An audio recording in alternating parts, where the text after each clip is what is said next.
God, I'm telling you, my dogs are barking today. But man, my dogs are barking. Well, it is March Madness time, and really, I guess, well, I probably should say March Sadness time. It's time where we fill out our brackets, and by the end of the day on Thursday, our brackets are all completely ruined and burned up. But we are going to be filling out a bracket and just kind of going over a couple of tips. I have some things to maybe kind of watch out for.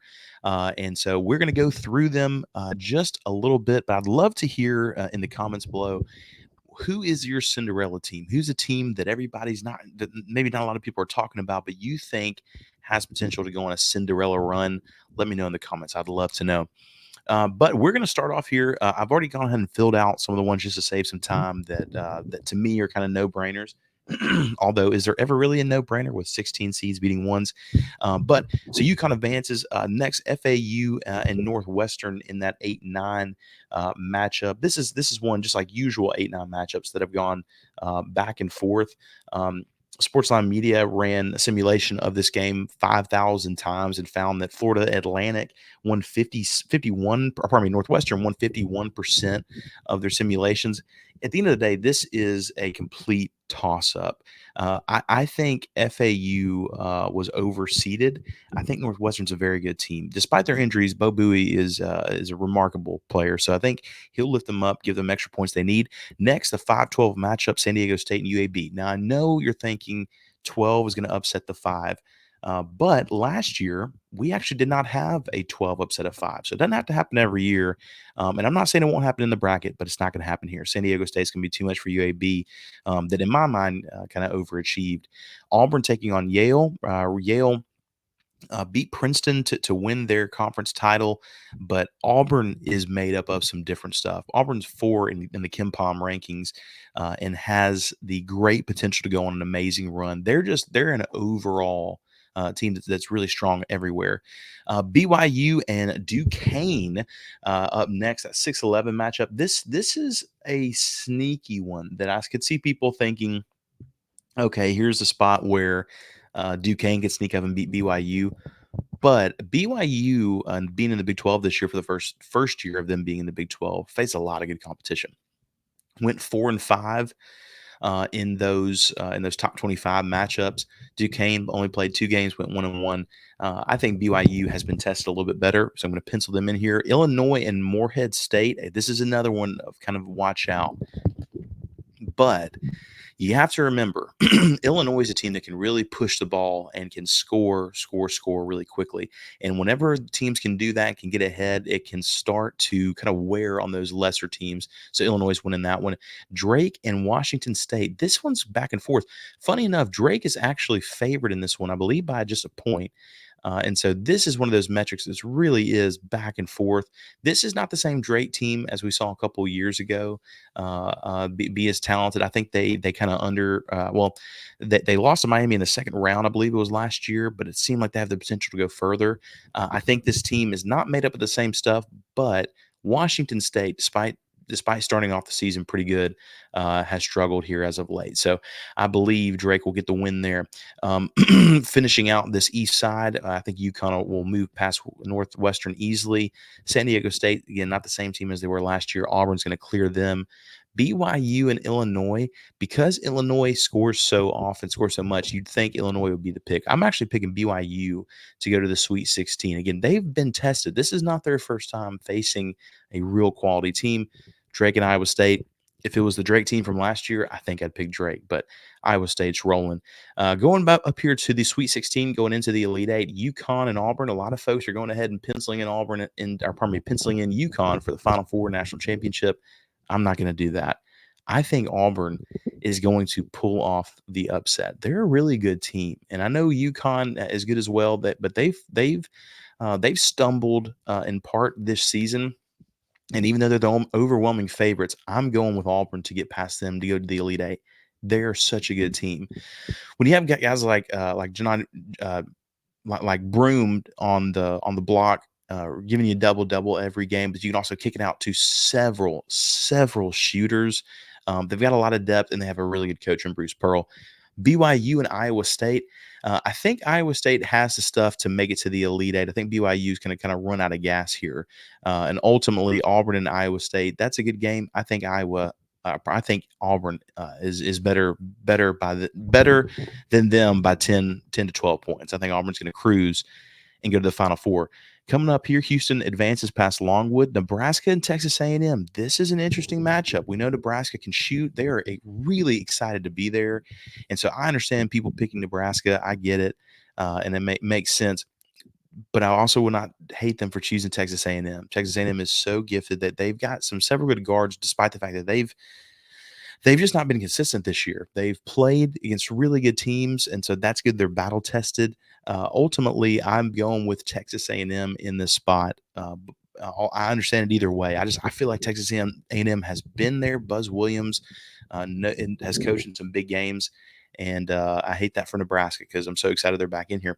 Wisconsin versus James Madison. Now, James Madison, of course, is the team that I believe is 31-3. Has been rolling. They're 15-3, of course, in a much lesser conference. They're 1-0 in their one game against someone in the top 25.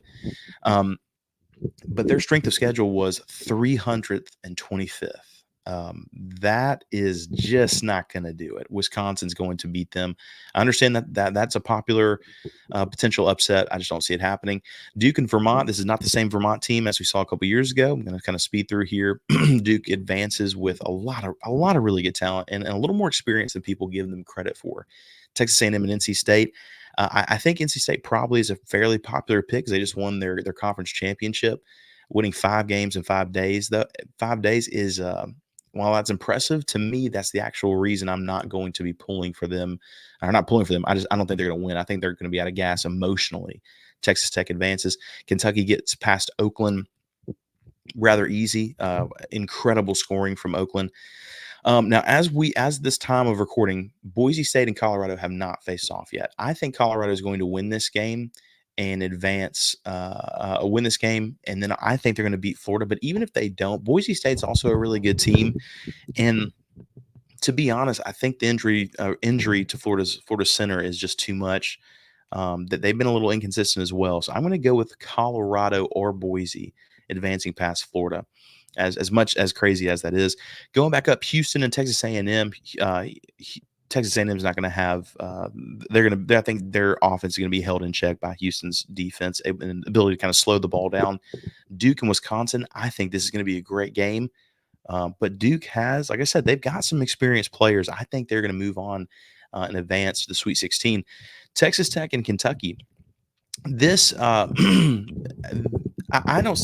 just do not see Texas Tech liking or winning this game. I had them winning the first round. Honestly, I don't love NC State. Kentucky, I think, has way too much offense. Now, they also played little to no defense, unfortunately, but I think they'll be able to get past Texas Tech. Tech has played a little bit tougher schedule than Kentucky as of late, but yeah, I think Kentucky will end up winning by 7 or 8 points. They're a good team. I do not believe in Marquette from what I have seen. They're a team that has just not done traditionally well in getting to and getting far into the NCAA tournament. And again, I really think Colorado is going to end up winning that game versus Florida.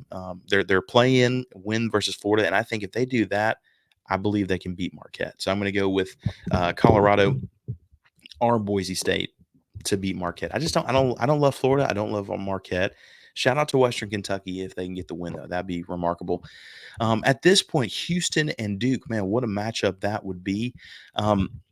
A lot of people love Houston. They've got a lot of experience, a lot of people coming back, and so I get it completely.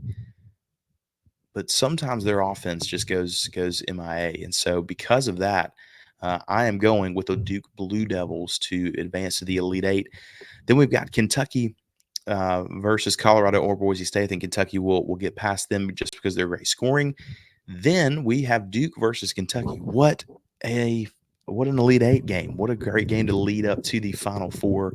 At that point, though, I think Duke's experience is going to pay off. Kentucky's lack of defense is just not going to be able to hold them. So we got Auburn and we got Duke in there, both 4 seeds in the Final Four. No ones so far. Coming over here to the west side of the bracket, we have MSU versus MSU. We have Mississippi State versus Michigan State. This is a podcast called the My Dogs Are Barking podcast. This is Mississippi State sports. This is SEC. Though we do try to be objective. Both of these teams, honestly, if you didn't have the names beside them, you'd think they're identical teams. They both average almost 74 points a game. Mississippi State's strength of schedule is 11th. Michigan State's 10th.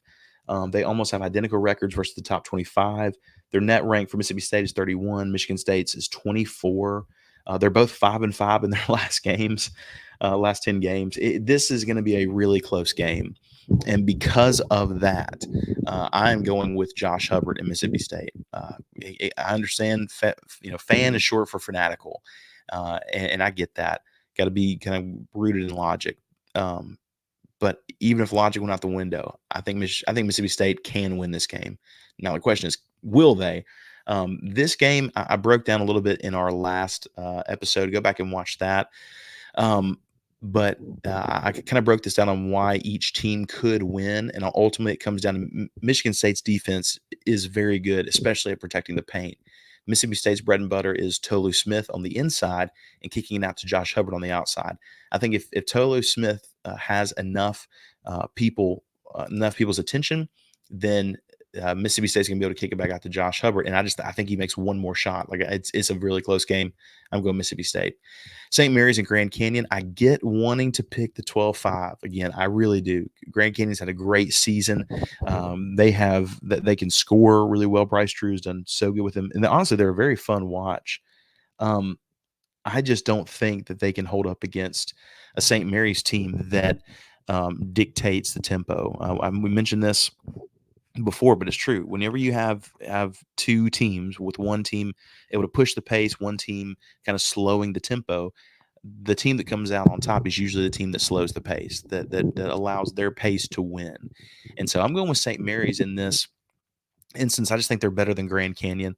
Alabama versus Charleston. Charleston's not going to have the dogs to run with Alabama. Clemson, New Mexico. Clemson has played a really good schedule. They beat Alabama earlier in the year, but they have slowed down as of late.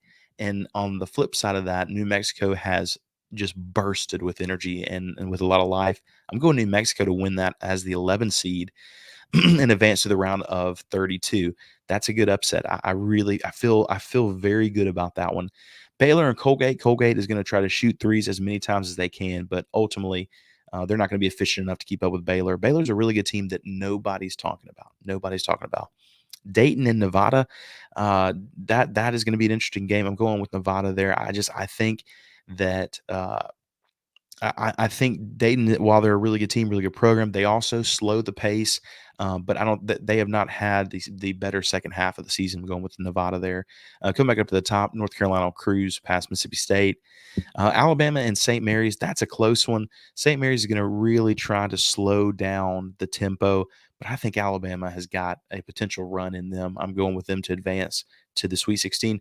New Mexico and Baylor. New Mexico is not going to be able to run with Baylor for the long run. Baylor wins that game. Nevada and Arizona, I could see a potential upset. Arizona's a very good team, though. I'm going with Arizona to advance there. North Carolina and Alabama. What is it with my 4 seeds, man? I love them to death. The next region's gonna be interesting though, because Kansas is a 4 seed over there, so we'll see. North Carolina and Alabama. Alabama just does not have the defense to withstand, especially after playing. This will be their 3rd game in a matter of a week after the SEC championship too. I think North Carolina wins that one. Baylor, Arizona, another really good game. Baylor comes out on top in that one. Very close game. North Carolina and Baylor, there for a chance to go to the Final Four is an incredible matchup, incredible one to think about. In Sportsline Media's simulations in running this particular game, North Carolina won 55% of the time. Seems like a toss-up. I think ultimately North Carolina has been battle tested. They've done really well against the top 25. They're a number one seed that I don't feel like anyone's talking about. As weird as that sounds, much like Baylor. I mean, Baylor's a 3 seed, but no one seems to be picking them. I think North Carolina wins that game, goes to the Final Four to face Auburn. Here we go, last region: Utah State and TCU. Utah State's a really good team, and I would even can say that they probably should have been a 7 seed with potential to be a 6 seed. And TCU, they're not the same team as they've been in the past couple of years. Honestly, it's not even really that much of a slide at TCU. I think Utah State's just a really good team. Gonzaga and McNeese State. Once again, we get to this 12-5 matchup, and I know everybody wants you to pick McNeese State, and Will Wade has been incredible since he's been there. He is, they're 31-3, and 2 of those losses came whenever he was suspended to start off the season. So he's only lost 1 game, but he's going to lose his second one. Gonzaga is going to win this game and beat McNeese. I know. Everybody loves McNeese, but I just don't see it. I really don't. It'd be fun, but I don't think so. We got to talk about Kansas and Samford. Bucky McMillan and the Bulldogs, going from Mountain Brook High School and coaching Trenton Watford to leading Samford to the big dance is incredible. And they are the team that the biggest underdog that is being chosen, the biggest seed, higher seed facing a lower seed. Kansas, and the big news of Kevin McCullough being out is a huge blow. It really is. And Samford pushes the ball a lot. They're trying to score as quick as they can. But I think the one thing we forget about is the one time that Samford did play a team from the top 25 earlier this season, it just wasn't close. And so I think Kansas is going to win this game, as unpopular as that might be. Samford is not going to get the win over Kansas. And at this point, I doubt anyone has Kansas even going to the second round, but just watch and see. I feel pretty good about it. Speaking of that, South Carolina and Oregon. South Carolina got blown out by Auburn in the SEC tournament game. Their first one by 20 points, maybe more than that. I can't remember. South Carolina has been, I would consider to be a fluky team throughout. Well, fluky is the wrong word. They're not a fluky team. They're a good team. And Lamont Paris is the SEC Coach of the Year, maybe the National Coach of the Year. But Oregon has really been gaining steam, and South Carolina, I feel like, has been losing steam. And in this tournament, it's all about who's hot. Kimball Walker, we remember UConn in that team. So Oregon moves on. Creighton and Akron. Akron got in the tournament at a just kind of now that is a fluky situation with what happened with Kent State fouling after they were already up 1. Creighton's going to win this game. Creighton's really, really good. Texas, this is going to be Texas versus Colorado State. Texas is going to beat Colorado State. I don't think Colorado State can run with Texas, even though they're not the same Texas as years past. I know I skipped over the 2s. I don't think any 15s losing to a 2, but St. Peter's would absolutely love that, and it would be great for the nation. Going back up to the top here, Purdue and Utah State. I think Purdue advances, goes to the Sweet 16. They're probably so excited about it. Gonzaga and Kansas. At that point, Kansas is not going to be able to keep up. Gonzaga is going to win that game. Creighton and Oregon. Lean into Creighton if you can. While you still have time, buy stock now. They're a really good team. Tennessee and Texas will be a good game. I think Tennessee's a good team, despite Rick Barnes and some of the jokes about March. He'll have them win that game.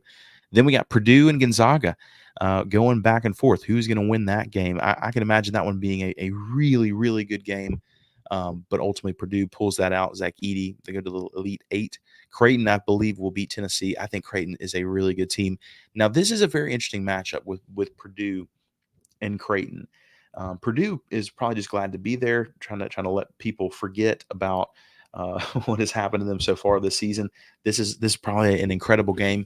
Keep this in mind. I know we think about last year and Purdue losing as the number 1 seed. Purdue's 7-0 against top 25 teams this season. Creighton is a really good team. Creighton is the only team from this region that could beat them. And I think they will. But, man, it'll be a close game. It would not shock me at all if Purdue got back to the Final Four. So we have in our Final Four a 4-seed Auburn taking on a number 1 seed North Carolina, 4-seed Duke taking on a 3-seed Creighton. From this, I think Auburn and North Carolina would be an incredible game. In fact, the analysis from this game, the simulations run from this, say that Auburn wins this game 61% of the time. Auburn just matches up. There's not a bad matchup for Auburn in the tournament, I don't think. I think if they were going to get caught, it would have been earlier against UConn. I think they advance here to the national title game. Then we got Duke and Creighton.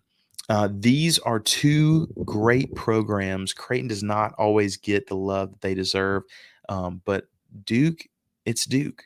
This is a team that we should be going crazy over, but it doesn't seem like many people are speaking about it. Most of the talk is about UConn, Houston.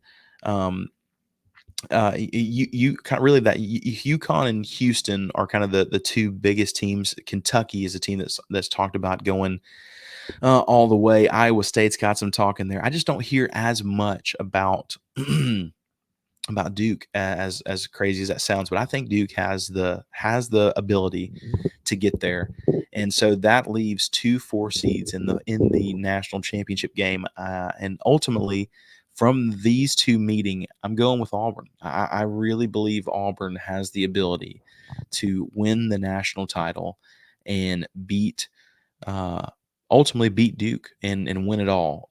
Auburn is a really sensational team, and they have the ability and they have what it takes to win it all. But that's my take, and we all know by Thursday afternoon, by Thursday evening, this is all going to be shot and it's all done, and we're all going to be wrong. So give me your opinion. I would love to hear, who do you think is going to be the Cinderella? Who's the team that can make it to the Final Four that no one's talking about? Those are my 4: Auburn, North Carolina, Creighton, and Duke. I'm calling it. Thank you so much for watching. If you got this far, this is a great time of year. If you do not have a bracket group just yet, come join ours and have some fun, and we will see. Hey, this is a great time of year. There's life has a lot of there's a lot of struggles. There's a lot of tough things. And so when you get just little 1 week of being able to just laugh and have fun, and the sorrow of your team losing, and just the amazingness of March is a blessing. So check it out and let me know what you guys think about the bracket. Hail State, and thank you so much for watching the My Dogs Are Barking podcast.